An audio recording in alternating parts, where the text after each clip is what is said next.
Adam Johnson, Premier League player, England international, and oh yeah, convicted child sex offender. You can Google it, or better yet, don't, because you will see for yourself. Back in the early 2000s, Johnson was your classic should-have-been-better player, started at Middlesbrough, had some flashy moments at Man City, then ended up at Sunderland, which, as we now know, is the final stop before either retirement or prison. He had the pace, the left foot, the just good enough to stay in the squad vibe, but what he didn't have? Boundaries, or a working moral compass. In 2015, news broke that Johnson had been arrested. Not for tax fraud, not for driving without a license, for grooming a 15-year-old girl, 15, not 15 on FIFA career mode, not she looked 18, honest, no, actual child. He'd been messaging her for months, sending texts, meeting her, picked her up in his car, kissed her, tried to do more. But here's where the story turns from bad to utterly ridiculous. Johnson gets arrested. Everyone expects Sunderland to act. Surely they'll suspend him. Surely they won't let a man accused of grooming a literal child play football. Wrong. They let him train. They let him play. They let him score goals. Because apparently morals don't count if you've got a decent left foot. But that's not even the worst part. Nope.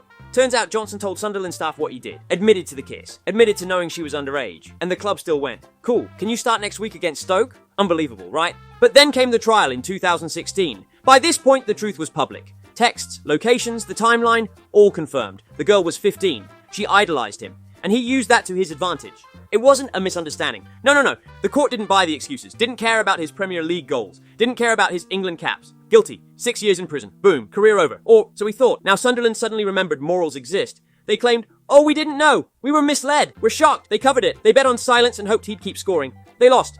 Reports said other prisoners taunted him. Some threatened him. He was in protective custody more than he was in midfield. And you know what? Deserved. Because even criminals know grooming a kid is next level disgusting. But the story doesn't stop there. He served half his sentence, typical UK law. Gets released in 2019. And what happens? Clubs start whispering. Could he come back? Surely he deserves a second chance, right? The only reason he didn't come back? Backlash. The media was waiting. The fans, some of them at least, had grown up. Sponsors wanted nothing to do with him. Even the lower leagues were like, yeah, maybe let's not sign the convicted child sex offender. Adam Johnson doesn't just have a dark record. He's got the worst one. The first active Premier League player convicted of child sex offences, and a club who said, well, we really need him for that 4-4-2 on Saturday. Make it make sense, I know.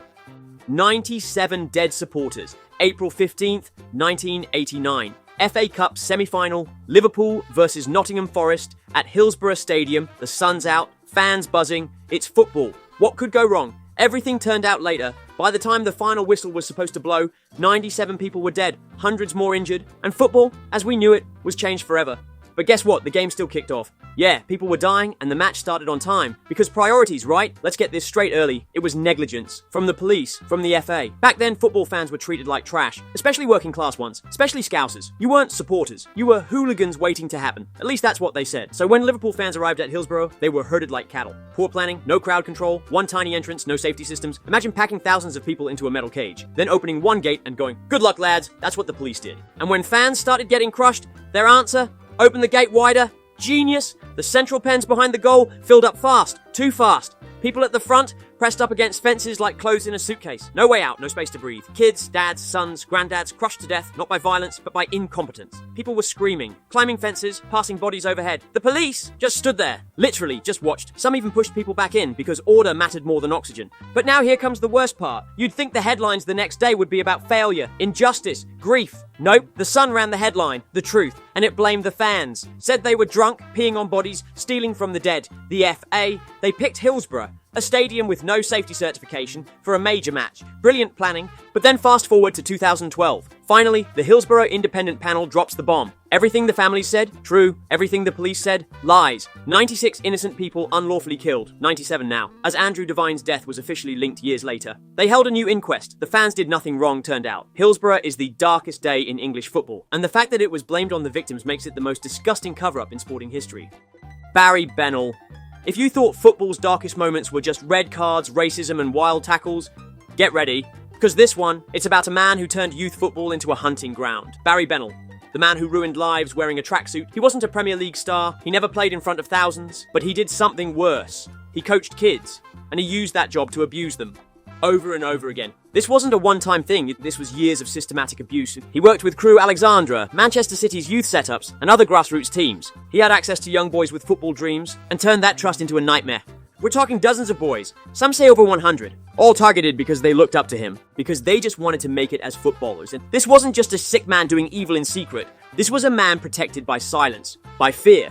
But the most evil thing of all is probably that he'd offer sleepovers, extra training, trips to tournaments, and everyone thought, wow, what a dedicated coach. The worst part is even that people knew. Not the full picture, not every victim, but whispers, rumors, they were there. People raised concerns, but clubs didn't want headlines, so they ignored it. But then 2016 happened. Former players start speaking out, one after another. Floodgates open, Andy Woodward, Steve Walters, Paul Stewart. Names that had vanished from the game, suddenly bravely telling the truth. They were abused by Bennell.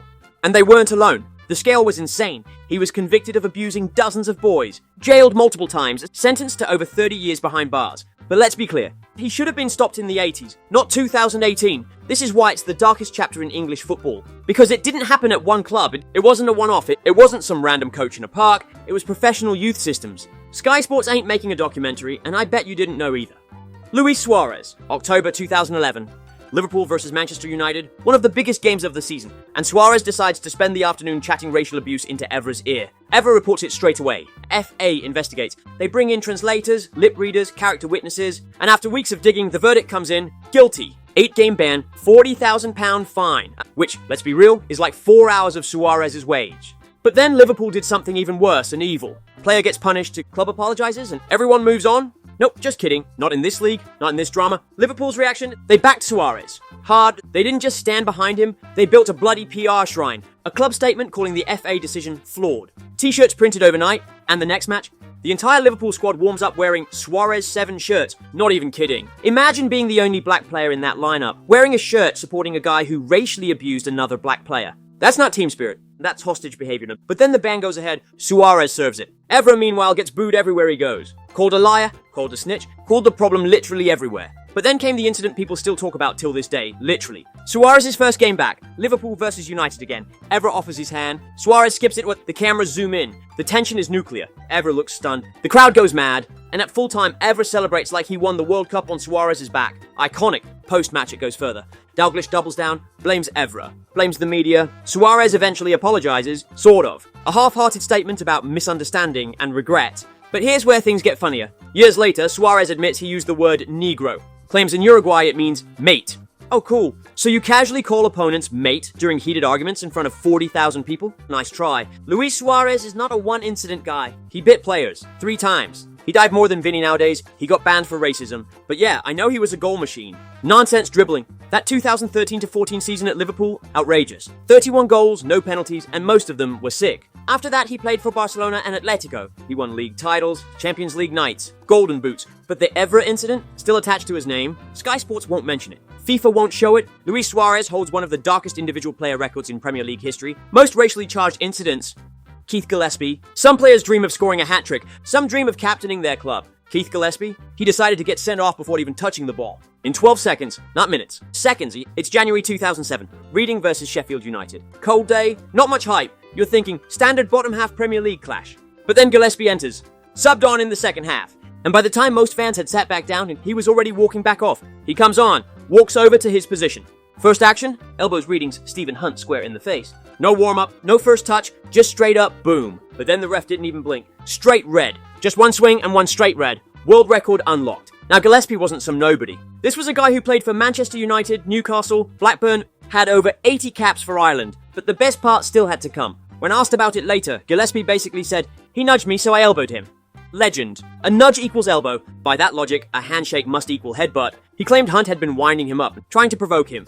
And well, mission accomplished, I guess. Imagine being the manager. You look at your bench thinking, oh, I need a spark, let's bring on Keith. You turn away for 1 minute, and now you're a man down, staring at your own sub jogging off. But now the best part, he was the same player involved in another infamous moment. The one where his knee collided with Peter Cech's head in 2006, fracturing Cech's skull. This man collects red cards like Pokemon, he didn't even get mad. Sheffield United lost 3-1, and this wasn't just any loss. They were fighting relegation that season. Every point mattered. And Gillespie's 12-second red card became the punchline of their whole survival campaign. They eventually got relegated. He tried to make peace with it years later, said he regrets it, blamed his temper. Fair enough, but deep down, we all know he kind of flexes about it. You don't get Premier League's fastest red card and not bring it up at every pub. But now let's put it into perspective. Steven Gerrard was also quite fast. 38 seconds versus Man United, remember? So if you ever feel like you've messed up too quickly in life, just remember, you're still doing better than Keith Gillespie on January 20th, 2007. The riot. August 25th, 2009. Carling Cup, second round, West Ham versus Millwall. Should have been a boring Tuesday night in East London. Low stakes, rotated squads, half-empty stadium. Instead, it turned into a war zone. The West Ham-Millwall rivalry goes back decades. Back to when men wore flat caps and footballers smoked at half-time. This isn't a normal derby, just an obsession with punching anything that moves. From the moment fans started arriving at Upton Park, you could smell the violence coming. And no, not just because it's East London in 2009. Inside the stadium, no better. Millwall fans were outnumbered and out for blood turned out later. But then came the crucial moment, the first goal. Millwall score. And the West Ham fans, they don't take it well. Because apparently, the correct reaction to conceding in a cup tie is to storm the pitch. Yes, a pitch invasion. During a League Cup match, not even a final, just full-on run onto the pitch and start a brawl mode. Security? Absolutely useless. Like trying to stop a flood with a teaspoon. Fans kept jumping over barriers, swinging punches, throwing coins, chairs, insults, whatever they had. But then the game did go, and the fans did something even more genius. There were another 2 separate pitch invasions that night, each one more ridiculous than the last. Told you, quite genius. When the match ended, it got worse. Over 20 people arrested, several injured.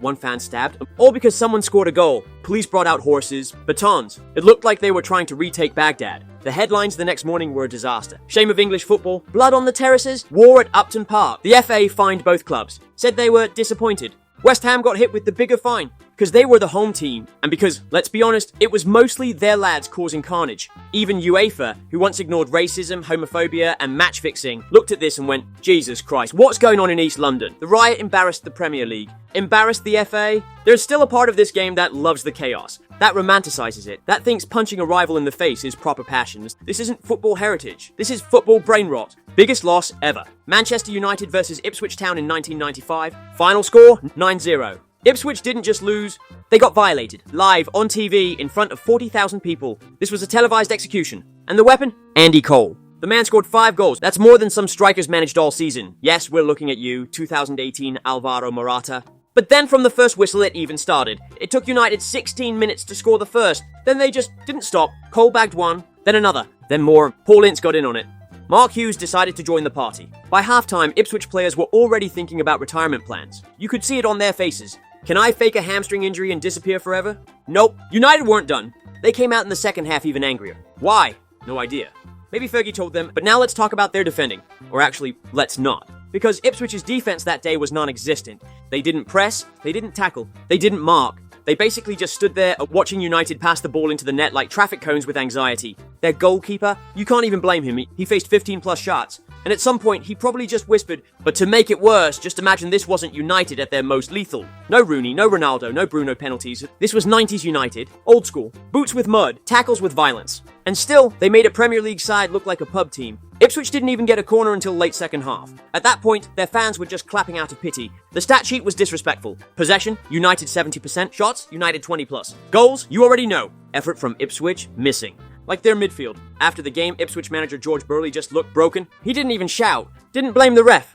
He just stood there like a man who'd seen the abyss. Probably asked the board for witness protection. And the players? They had to face fans. Face the press. Face themselves. Imagine waking up the next day and checking your phone. You can't recover from that. That's career trauma. Ipswich's season? Relegated. Of course they were. You don't lose 9-0 and stay up unless the league goes full WWE script. They finished bottom with 27 points. They were basically speedrunning their exit. But here's the sick part. You'd think this would be a one-time record, never to be repeated. But nope. 9-0 happened again, twice, to Southampton. First by Leicester, 2019. Then by Manchester United, 2021. Yes. If you're wondering how long it took Andy Cole to score 5 goals, 56 minutes. That's 1 goal every 11 minutes. On a good day, you can't even make a sandwich that fast. To this day, when someone says worst Premier League result ever, you know what pops up. Not a team bottling the title, not a last-minute own goal, just that 9-0 on the screen. Ipswich never lived it down. United fans never shut up about it. And Andy Cole, he's still out there flexing, as he should. So here's the record. Biggest Premier League loss in history.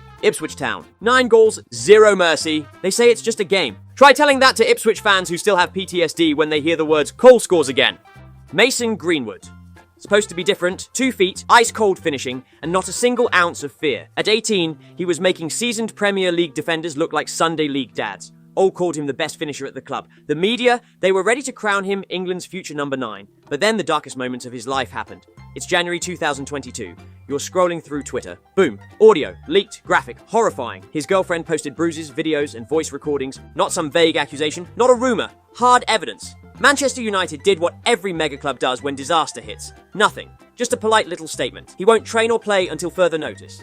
But Nike, though, they didn't flinch. They cut Greenwood immediately. Instant termination. Even the fans reacted differently. Half were disgusted. The other half said, let's just wait for the facts. What the f***? She literally proved everything. But then fast forward, Greenwood is arrested. Charged with attempted rape, assault, you name it. He's suspended, off the grid, career seemingly over. Months go by, but then something insanely strange happened. All charges dropped. Yep, not because he was innocent, not because he was cleared, but because the key witness withdrew and refused to cooperate. Suddenly the conversation changed. Maybe he deserves a second chance. He's young. He's got talent.